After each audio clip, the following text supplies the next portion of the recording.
Before I express some statement with respect to the discourse that we just heard from the lead prosecutor, may I just clarify, because I don't know if I'm mistaken, but she did mention that they are now withdrawing 5 witnesses under Article 4, namely the Philippine National Police Firearms and Explosives Office Representative, Mr. Flores, Mr. Magsambol, the sheriff, and the psychiatrist. And one And- more, the relative of the family of Okay. a victim. That would make it 6. Then that's clarified, Your Honor, because I also heard the lead prosecutor say that Attorney Melvin Matibag will be their final witness for Article 4, and I had neglected to consider the family member listed as one of the reserve witnesses. Thank you for the clarification, Your Honor. But on another matter, this is not an objection, just a statement or a manifestation with the kind indulgence of this honorable Counsel court may proceed. and the senators, judges. Yesterday, at the conclusion of the hearing, we have heard a manifestation from the good lady, Attorney Kapunan, with some suggestion on how to speedily proceed with the rest of the presentation of the prosecution for Article 4. And I think towards the end of her speech, which was quite lengthy, was really just essentially informing this court about the fact that they will no longer present Attorney Lopez, whom they had requested subpoena for, as well as Ms. Belinda Bello. But my point is, I'm not objecting to the good counsel's manifestation or even the manner by which she delivered it yesterday or the lead prosecutor's manifestations today. Only that my concern is those manifestations are almost always accompanied with lengthy discourse containing conclusions of law and facts that in reality only this impeachment court can really determine. Now, why is this a concern for the defense? Because this affects the fairness and balance of this impeachment court and the way it would perceive whatever manifestations or expressions of sentiments or discourses that counsel for both parties will deliver before this court and before the public. Naririnig po tayo ng taong bayan at anuman ang sabihin ng ating mga kagalang-galang na mga miyembro, no, officers of or members of the bar who also are officers of the court, and we all know that we are before the impeachment court, and therefore we should try evidence and not advocate for the conclusions or the positions that we may have already made even before we went to this trial. And so I'm just expressing a concern on behalf of the defense and just for the guidance of both parties. If the only message that and this goes for both parties, if the only intent really is just to withdraw witnesses, then perhaps it would better serve the purpose of aiding the speedy disposition of this case if that fact alone will, be the only thing that will be mentioned without factual assertions or conclusions of facts or even interpretations of the law. I think that would be more fair for everyone and for the guidance of the public and this court. That's all, Your Honor. Thank you for your indulgence. May I comment, Your Honor? No need, counsel. Let the chair react to the statements made by lead counsel for the respondent. The presiding officer took it as the statements as akin to a tender offer of excluded evidence, very similar to that. Although we are not yet at that stage, although evidence has not yet been excluded, the presiding officer took it as that. Therefore, what is your pleasure? I will give it to the counsel for respondent. Should you decide not to call witnesses in your witness list, do you want the same privilege of being able to make a tender, meaning an explanation of why you won't be calling these witnesses?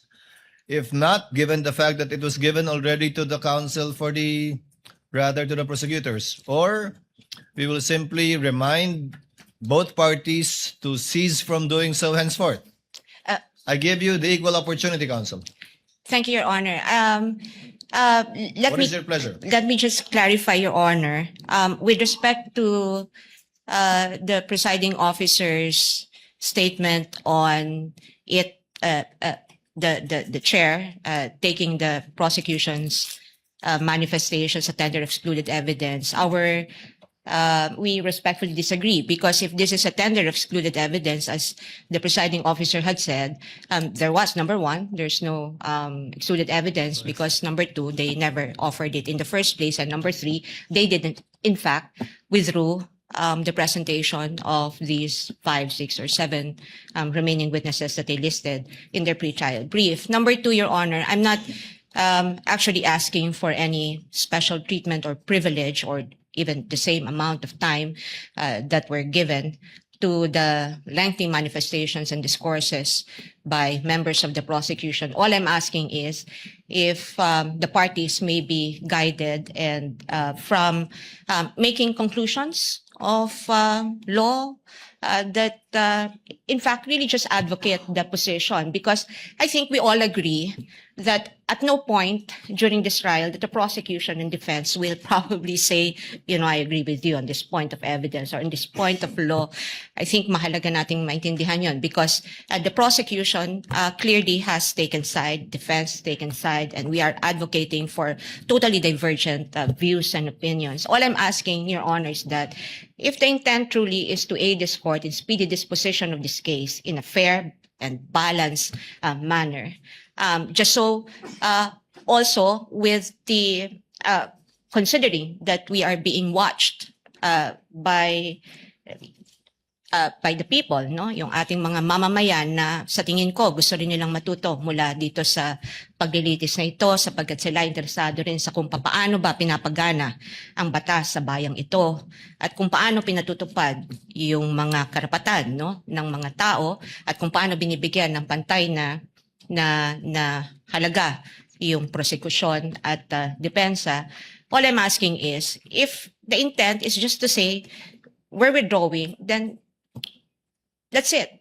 Just state the intent, and then without any conclusions, Your Honor, because conclusions really are just for the courts to make and not for either of the parties. Thank you, Your Honor.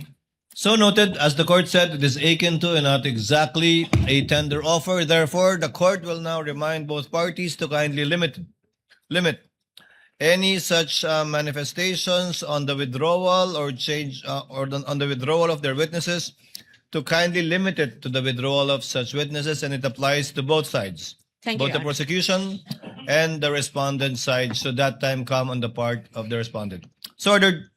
Any other matters to be taken up? Thank you, Your Honor. None from the defense, Your Honor. So, Quick manifestation, Your Honor. Do you have anything? I'm sorry. Quick manifestation, Your Honor. Yes. Just to respond to the manifestation of the defense. Yes, the Honorable Luis. Nais ko lamang pong ipaalala sa ating mga kababayan, this is a constitutional process. This is of paramount of importance. And therefore, providing the reasons for the withdrawal of these witnesses need to be communicated as well to the viewing public, Your Honor. Kailangan pong maintindihan ng ating mga kababayan ang naging hakbang ng prosekusyon kung bakit wini-withdraw ang mga pangalan ng ibang testigo para sa Artikulo 4, and that is threat. That is for the record only, Your Honor. Noted. Court already made a ruling. Senator Judge Cayetano. Mr. Senate President, Mr. Presiding Officer, I agree with you both, and there's a solution to that. Let me start by I agree with the defense. Actually, I was going to stand up yesterday, but with all due respect to a good lawyer, Attorney Kapunan, and to the fact that my seatmate, Senator Miggs, was very proud of her, saying that she's his ninang, I did not stand up anymore. The problem with explaining why you're withdrawing is actually you are feeding to the court something they did not testify to. and then something the defense cannot object to. So, and if it is a proffer or a tender, it is clear to everyone, in-exclude yon. Kaya ko nga lang nilalagay. But tama naman si presiding officer, it's akin, it's not the same. But dun kasi sa tender, nag-ruling eh. So it's very clear to us it's unacceptable, di ba? So after the very eloquent manifestation of Attorney Kapunan yesterday, if I was a layman, I would think what you said, whether it was the agent John Mark, whether it was the second witness sa NBI, was true. Kasi parang may summation. The same thing with you, the very able lead prosecutor and chairperson of the House Committee on Justice, di ba? Having said that, I agree with you, this is an impeachment court. People have to know why. But I think we've been very lenient. No one except the spokesperson has spoken about the sub judice rule. So you can actually explain it in the press con afterwards, if I may, no? Because nga, I was also observing yesterday and I was saying, kung ako yung defense, dadagdagan ko na yung witness ngayon at every time i-withdraw, may chance akong i-explain bakit we withdraw, then reinforce kung ano yung sinabi nung before. So I understand you completely, ma'am. People have to understand why it's not a sign of weakness. In fact, in your it's a sign that you've achieved your position. But we can do that in the press cons and other forums. But if you do it kasi here, walang chance yung prosecution to rebut that. Or if they do, it's one rebutting the other rather than the witness standing. So if I may offer that solution, Mr. Presiding Officer. As ruled by the presiding officer, henceforth, that will no longer be allowed. Senator Judge Pangilinan, before Senator Judge Pia Cayetano. It's just a very quick manifestation. I was actually listening to the ruling of the presiding officer, and initially I thought he would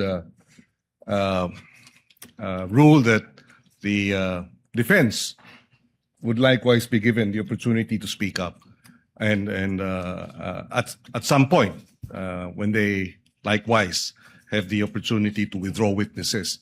I would like to think, Mr. Presiding Officer, that would have been the better approach, because this is an impeachment court. This is not. We are not bound by technical rules, unlike court proceedings where lawyers are familiar and would really want, to make it as orderly and as technical as possible. But again, I will yield to the ruling of the chair, but just a reminder to everyone that technical rules of evidence does not apply strictly in impeachment court proceedings. Precisely because nakikinig ang taong bayan, pagka technical masyado, na sa halip na lumalabas ang bawat punto. Hindi ko sinasabing hindi dapat magsalita ang defense. In fact, yun ang original o initial na suggestion at minumungkahi ng ating presiding officer na kung gusto magsalita ng defense din para tapatan yung nabanggit ng prosecution, mas maganda sana. But I will yield. I just wanted that manifested, and I will yield to the ruling of the chair. We thank the good gentleman for his understanding and magnanimity. Given that counsel for respondent did not want the same benefit, it also saves on the court time, and as pointed out by Senator Judge Allen, Your Honor. these words can be best expressed outside this court, so that we can manage the court's time better, given that they have both parties have their respective spokespersons to discuss these matters. Counsel for respondent, you Yes, wanted sir. to be recognized? Yes, Your Honor. Yes, ma'am. May I just very briefly, so that I won't take any more time of precious time of the court and our everyone who's here. With just a brief response to the lead prosecutor's counter manifestation that this is because this is a constitutional procedure. We understand that.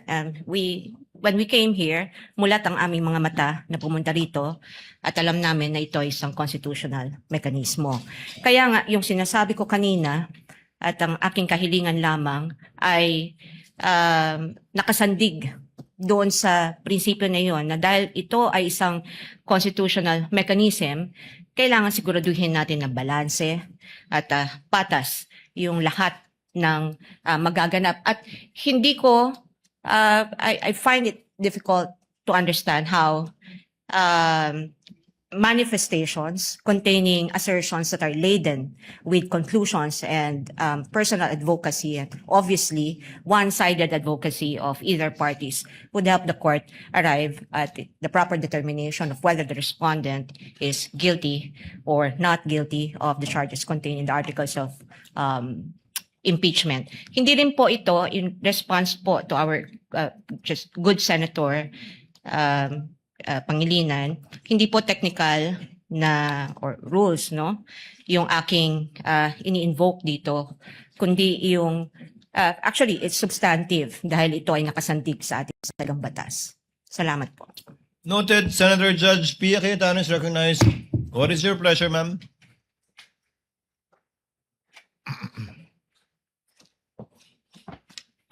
I would just like to support the ruling of the presiding officer, cautioning the both prosecution and defense. I too noticed the esteemed Attorney Lorna Copunan's lengthy explanation on the withdrawal of the witnesses. But because she is Lorna Copunan, nakikinig ako in the same way na even if I don't know some of your names, makikinig ako sa inyo. Rest assured. I think it's her first time to also stand up. So I was being very patient in listening to her. But I did take note of some statements that sabi ko parang conclusions na to or excessive explanation of her observations which I didn't think were proper.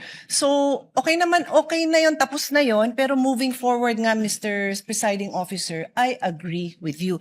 And I just need to put this on record kasi nga sinasabing wag tayo masyadong technical. Pero to a certain extent, kailangan naman ho natin tingnan naman yung rules natin kasi maayos ho tayo, di ba? So I want to read into the record. This might be a paraphrase na nung sinabi niya ha, kasi sinasummarize namin ng team ko yung statements. And anyway, di ko na mahanap sa phone ko dahil kahapon pa yon. But I recall, no, and feel free to correct me, but this is a minor thing naman. Parang dinescribe niya kung bakit hindi na daw papupuntahin si Attorney Lopez kasi naman daw napakita na daw ng defense yung video kung saan siya ay crying and complaining. So observations na po yun ni Attorney Capunan. Hindi po siya ang witness. Hindi po siya ang dapat nagsasabi sa judges na crying and complaining yung isang testigo. Trabaho po yun ng abogado na i-elicit yon dun sa witness na mapepresenta doon. So yun po yung reason kung bakit hindi ho pwede yun. We're not being technical, but neither of the lawyers here are allowed to stand up and be the one to explain what you are experiencing. That is for the witness to do. Your job is to ask the witness questions. Yun. So to be clear, it's not being technical, but it's making sure that magawa niyo yung trabaho niyo na maayos at magtanong tayo ng maayos sa witnesses. Kung di na pala siya papupuntahin, di no need na to say kung ano yung na-observe. Kasi nga, hindi na ho sa inyo yon as lawyers. Yun lang naman po. Again, my utmost respect for Attorney Capunan and to all of you. You're all doing a great job. Like I said, once in a while, we will be called out. Even I tell the presiding officer, call me out pag sumobra ako, pag medyo nag-exceed tayo ng authority natin, because we're all just trying to do our jobs here. So thank you again, everyone, for your time and patience. Thank you, presiding officer. Chair in humility accepts the presiding officer's lapses in this regard, as twice pointed out by Senator Judge Pia Cayetano already. The chair will be more mindful in the future, but I also ask the parties to also be equally mindful in case the chair forgets or is not unable to point it out on the part of either party should this happen again. Any With other points? manifestation, Your Honor. Hindi tayo titigil niyan, Jervel, sinasabi ko sa'yo. Yes, I just want to one put last on record, Your manifestation Honor. from the Honorable Luistra without prejudice to another manifestation from Counsel for Respondent. Thank you. I just want to manifest, Your Honor, that the Honorable Impeachment Court has been very much fair in as far as this issue is concerned. As a matter of fact, the presiding officer even asked the lead defense counsel if she would like to avail of the same opportunity to explain the reason for the withdrawal in the event the defense would be withdrawing likewise their witnesses. Also, Your Honor, may I just add, and with all due respect to Honorable Senator Pia Cayetano, the intention of the prosecution is never to abuse the time of the impeachment court. It is never to influence the senator judges, neither is it to influence the viewing public. The explanation was a statement of the position of the prosecution, and of course it is anticipated that the same is adverse to the other party because it is apparent that we are in the prosecution side while the opposing counsel is on the defense side.